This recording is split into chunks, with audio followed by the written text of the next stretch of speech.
नमस्कार, आप देख रहे हैं एफएम न्यूज। मैं हूं आपके साथ कांची बंसल। नजर डालते हैं उत्तर प्रदेश की अहम खबरों पर।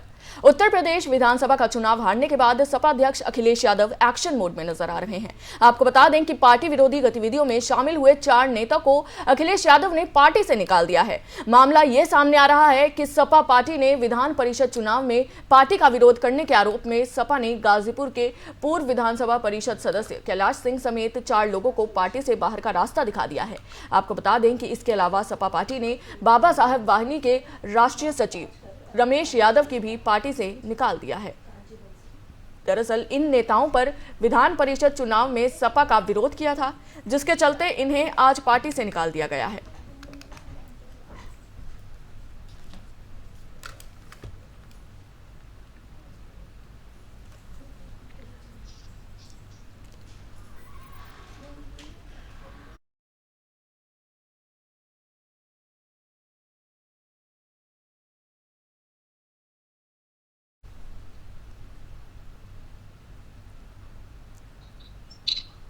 इसी पर बातचीत के लिए हमारे साथ सपा नेता धर्मेंद्र सिंह मौजूद है। धर्मेंद्र सिंह जी, नमस्कार। अखिलेश यादव ने 4 नेताओं को पार्टी से बाहर का रास्ता दिखा दिया है। कौन है वो 4 नेता और क्या कारण है?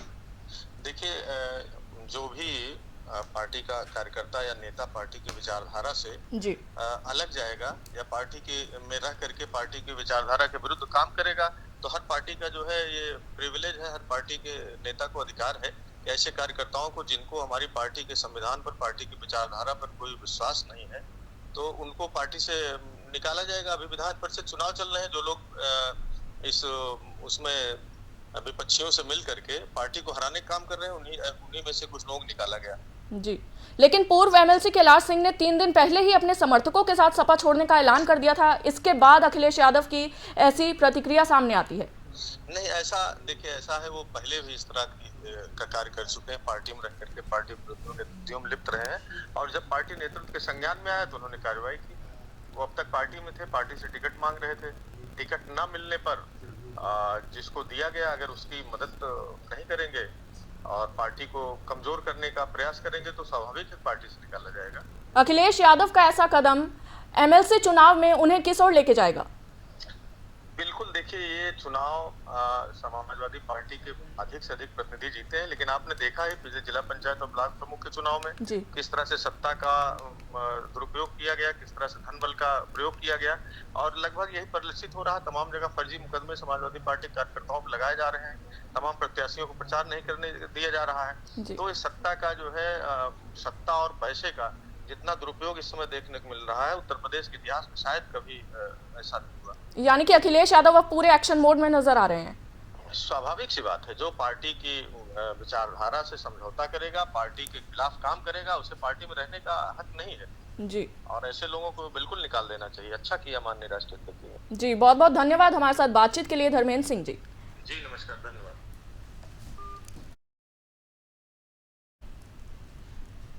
कि उत्तर प्रदेश में विधानसभा चुनाव के बाद विधान परिषद चुनाव की गहमागहमी चल रही है। विधान परिषद चुनाव में पार्टी का विरोध करने के आरोप में समाजवादी पार्टी ने गाजीपुर के पूर्व विधान परिषद सदस्य कैलाश सिंह समेत 4 नेताओं को पार्टी से निष्कासित कर दिया है।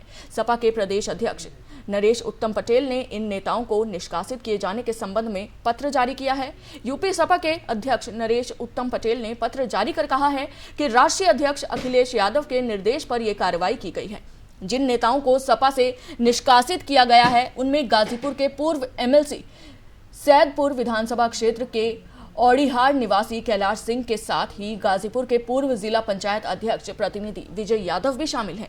अखिलेश यादव के निर्देश पर सपा के प्रदेश अध्यक्ष ने बाबा साहब वाहिनी के राष्ट्रीय सचिव रमेश यादव और उपेंद्र यादव को भी पार्टी से बाहर का रास्ता दिखा दिया है। इन सभी नेताओं पर विधान परिषद सदस्य के चुनाव में सपा का विरोध करने का आरोप है। सपा के अध्यक्ष अखिलेश यादव ने अब चुनाव में पार्टी का विरोध करने वाले नेताओं पर एक्शन लेना शुरू कर दिया है।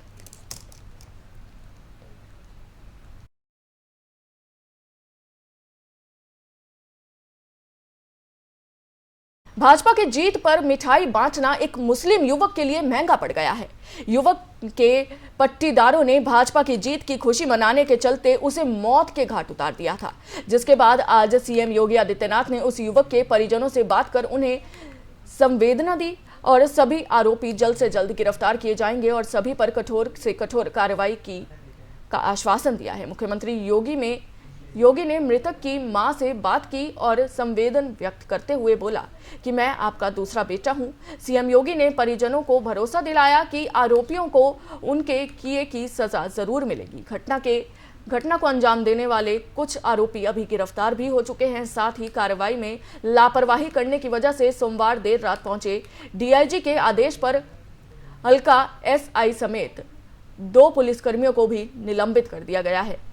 रामकोला थाना क्षेत्र के कटखरी निवासी बाबर के भाजपा के पक्ष में वोट देने और जीत पर मिठाई बांटने से नाराज कुछ लोगों ने पिटाई कर दी थी, जिसके बाद लखनऊ में उपचार के दौरान उसकी मौत हो गई थी। वहीं सोमवार रात मृतक बाबर की मां से मुख्यमंत्री योगी आदित्यनाथ ने फोन पर बातचीत की और कहा कि इस दुख की घड़ी में मैं आपके साथ हूं, मैं आपका दूसरा बेटा हूं।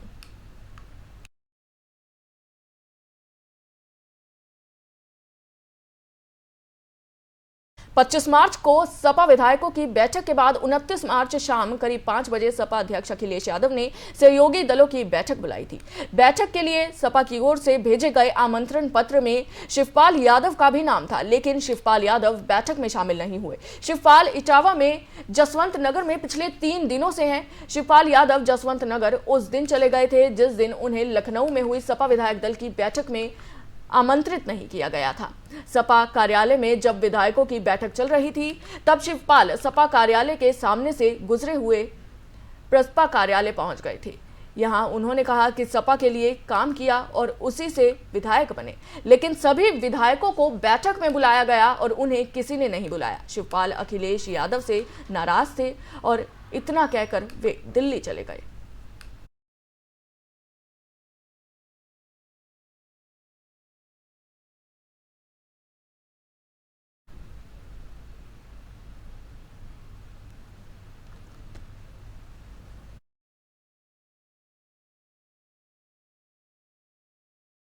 चुनाव में करारी हार के बाद बसपा ने संगठन में कई बड़े बदलाव किए हैं। प्रदेश में 3 नए प्रभारी बनाए गए हैं। मंगलवार को मायावती ने ट्वीट कर कहा कि मुसलमानों ने यूपी चुनाव में सपा को वोट कर भारी भूल की थी, जिससे भाजपा को जीत मिली है। उन्होंने ट्वीट कर कहा कि यूपी में सपा और भाजपा की अंदरूनी मिलीभगत जग जाहिर रही है कि इन्होंने विधानसभा आम चुनाव को भी हिंदू मुस्लिम कर यहां भय और आतंक का माहौल पैदा कर दिया है, जिससे खासकर मुस्लिम समाज गुमराह हुआ और सपा को एक तरफा वोट देने की भारी भूल की, जिसको सुधार कर रही है।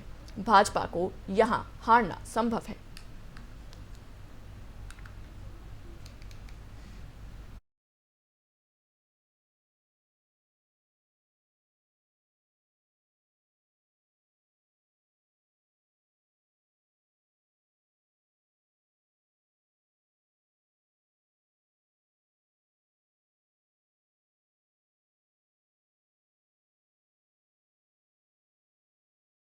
आपको बता दें, यूपी चुनाव में करारी हार के बाद बसपा ने संगठन में कई बड़े बदलाव किए हैं। प्रदेश में 3 नए प्रभारी बनाए गए हैं। मंगलवार को मायावती ने ट्वीट कर कहा कि मुसलमानों ने यूपी चुनाव में सपा को वोट देकर भारी भूल की, जिससे भाजपा की जीत हुई। उन्होंने ट्वीट कर कहा कि यूपी में सपा और भाजपा की अंदरूनी मिलीभगत जग जाहिर है। इन्होंने विधानसभा आम चुनाव को भी हिंदू मुसलमान कराकर यहाँ डर और आतंक का माहौल पैदा कर दिया था, जिससे खासकर मुस्लिम समाज गुमराह हुआ और सपा को एक तरफा वोट देने की भारी भूल कर दी, जिसको सुधार कर रही है। भाजपा को यहां हारना संभव है। आपको बता दें, मायावती ने ट्वीट कर कहा है कि मुसलमानों को सपा की ओर से भड़काया गया है, वहीं आतंक का माहौल बनाकर जीत हासिल की गई है। बसपा सुप्रीमो मायावती ने ट्वीट किया है। उन्होंने लिखा है कि यूपी में सपा और भाजपा की अंदरूनी मिलीभगत जग जाहिर रही है कि इन्होंने विधानसभा आम चुनाव को भी हिंदू मुसलमान कराकर यहां भय और आतंक का माहौल बनाया है, जिससे खासकर मुस्लिम समाज गुमराह हुआ और सपा को एक तरफा वोट देने की भूल कर बैठा, जिसको सुधार कर रही भाजपा को यहां हराना संभव है।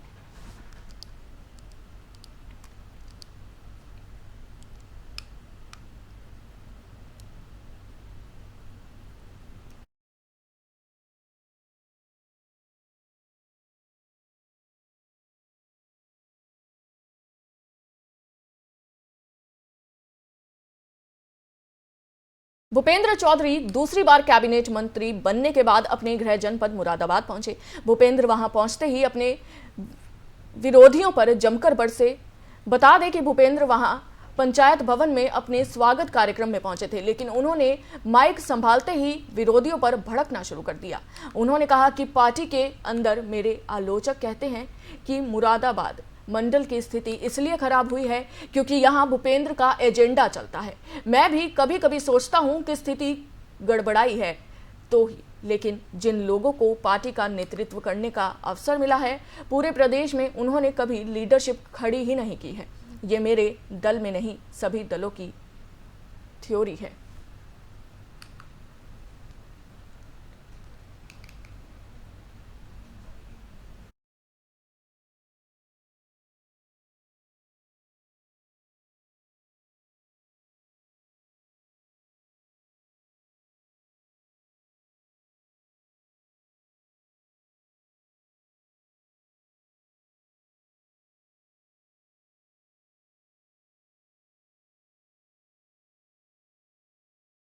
बता दें, भूपेंद्र चौधरी दूसरी बार कैबिनेट मंत्री बनने के बाद अपने गृह जनपद मुरादाबाद पहुंचे, जहां भूपेंद्र ने वहां पहुंचते ही अपने विरोधियों पर जमकर निशाना साधना शुरू कर दिया। बता दें कि भूपेंद्र ने वहां पंचायत भवन में अपने स्वागत कार्यक्रम के लिए शिरकत की थी, लेकिन उन्होंने माइक संभालते ही विद्रोहियों पर भड़कना शुरू कर दिया। उन्होंने कहा कि पार्टी के भीतर मेरे आलोचक कहते हैं कि मुरादाबाद मंडल की स्थिति इसलिए खराब हुई क्योंकि यहाँ भूपेंद्र का एजेंडा चलता है। मैं भी कभी कभी सोचता हूं कि स्थिति गड़बड़ाई तो ही है, लेकिन जिन लोगों को पार्टी का नेतृत्व करने का अवसर मिला है पूरे प्रदेश में, उन्होंने कभी लीडरशिप खड़ी नहीं की। ये मेरे दल में नहीं, सभी दलों की थ्योरी है।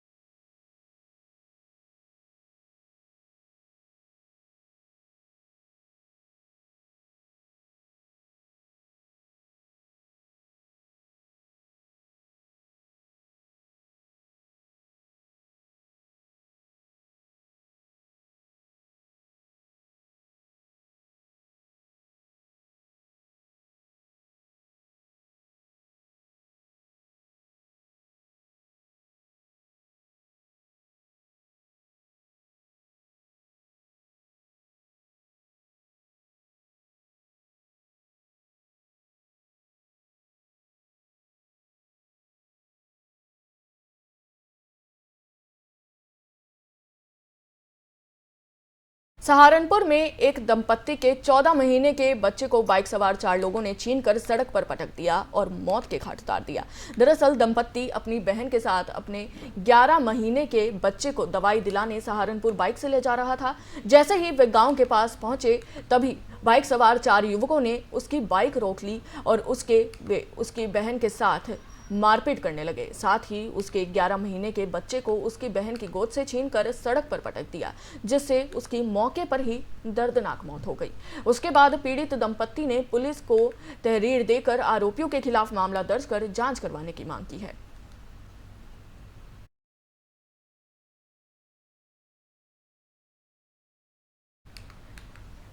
कटजवाह घाट ग्रामीणों ने ग्राम प्रधान के ऊपर नाबालिग बच्चों से काम कराने का आरोप लगाया है। जानकारी के मुताबिक सिद्धार्थनगर विकासखंड इटावा के कटजवाह ग्राम के निवासी करम हुसैन ने मुख्यमंत्री योगी आदित्यनाथ और एसडीएम वीडियो इटावा को एक एप्लीकेशन भेजा है। एप्लीकेशन के जरिए उन्होंने नाबालिग बच्चों के भविष्य के साथ हो रहे खिलवाड़ को बताकर उसका निवारण करने की मांग की है। ग्रांट गांव के निवासी करम हुसैन ने बताया कि ग्राम प्रधान सिरालतुल्ला ने ग्राम के दक्षिण में कच्ची सड़क को बनवाने के लिए मनरेगा श्रमिकों के बजाय जेसीबी से काम करवाया और ग्राम में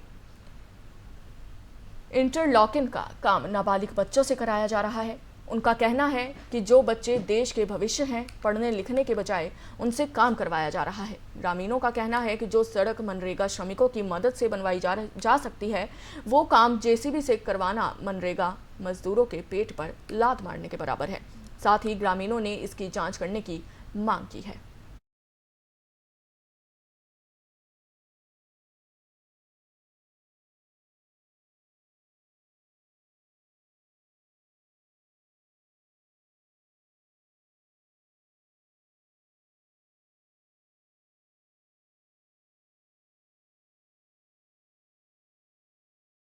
कुशीनगर के भाजपा कार्यकर्ता बाबर की पीट कर हत्या के मामले में गोरखपुर के डीआईजी मौके पर पहुंचे और पीड़ित परिवार के प्रति संवेदना व्यक्त करते हुए अलग अलग बिंदुओं पर जानकारी दी। दरअसल 20 मार्च को कुशीनगर के रामकोला थाने में बीजेपी की जीत पर खुशियां मनाना एक मुस्लिम युवक के लिए महंगा पड़ गया था। बीजेपी की जीत पर मिठाई बांटने की वजह से मुस्लिम युवक को उसके ही पट्टीदारों ने जमकर मारा, जिसके बाद युवक को जिला अस्पताल और फिर लखनऊ रेफर कर दिया गया, जहां इलाज के दौरान युवक की दर्दनाक मौत हो गई थी। बाबर की मृत्यु के 4 दिन बाद डीआईजी के घर पहुंचने पर बेमश मां उनके पैरों पर गिरकर न्याय की गुहार लगाने लगी, जिसके बाद उस बेबस बूढ़ी मां को उठाया गया और न्याय दिलाने का आश्वासन देकर घर के अंदर जांच करने चले गए। पहले पुलिस इस मामले में लापरवाही करती दिखाई दे रही थी, लेकिन जैसे ही मीडिया में खबर चली तब आनन फानन में पुलिस अफसर बाबर के गांव का दौरा करने लगे। डीआईजी ने मीडिया के सवालों का जवाब देते हुए बताया कि परिजनों की तहरीर के आधार पर मुकदमा दर्ज कर 2 अभियुक्तों को गिरफ्तार किया जा चुका है। साथ ही उन्होंने बताया कि परिजनों ने जिनके भी नाम लिए उन सभी को गिरफ्तार किया गया।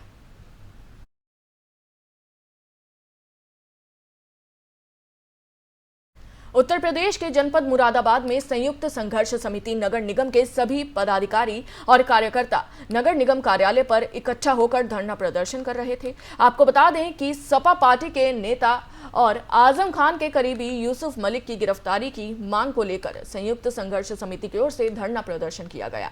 संयुक्त संघर्ष समिति ने आरोप लगाते हुए कहा कि यूसुफ मलिक ने अपर नगर आयुक्त के साथ जो अभद्र व्यवहार किया है, उसको लेकर जल्द से जल्द यूसुफ मलिक की गिरफ्तारी की जाए।